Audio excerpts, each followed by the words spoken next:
Okay, now let's look at an intro to logs. The key to log, remember, is a log is just the opposite of an exponent. So if you think about it, 3 to the 4th is 81.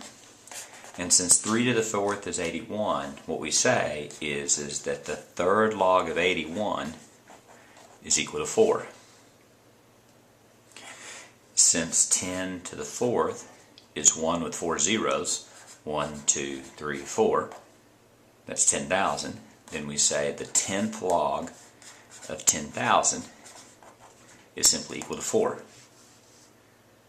7 to the 3rd, 7 times 7 times 7 is 243.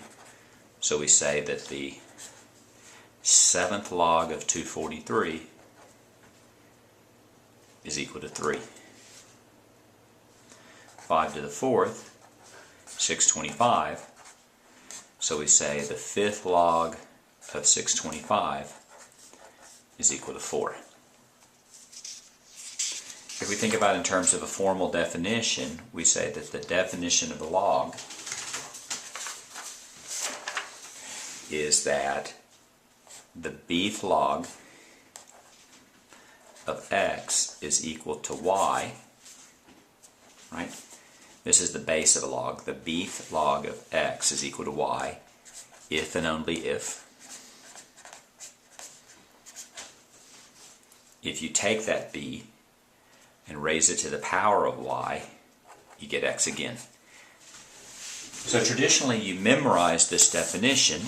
An alternative way to do it is to memorize another example that you can keep in your head all the time. The one that I keep in my head is the third log of 81.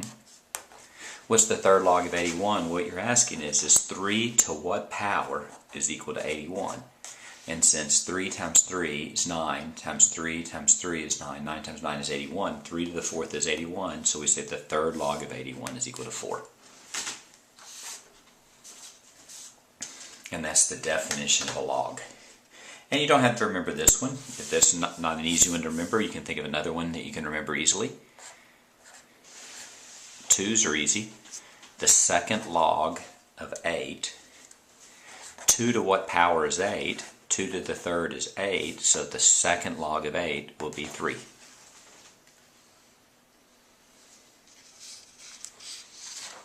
It also helps us to get to solve problems if we memorize some basic properties of logs. The first one is the log of 1 will always be 0. The 7th log of 1 is 0, the 5th log of 1 is 0, the 3rd log of 1 is 0. Why? Because if you take b to a power of 0, you always get 1. So these are really one and the same rule. If you take log of b, you simply get 1.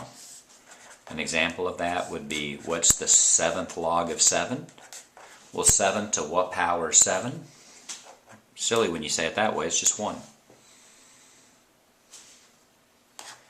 If you have the bth log of b raised to a power, you simply get that power.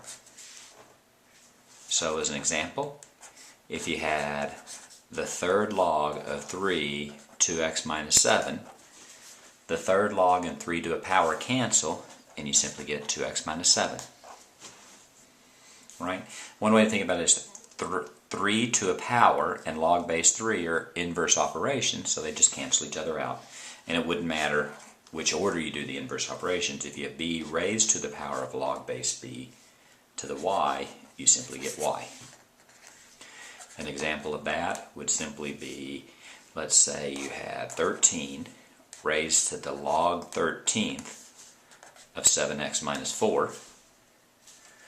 Log to the 13th log here, and 13 to a power just cancel each other out, and you end up with whatever you end up here, which in that case is 7x minus 4.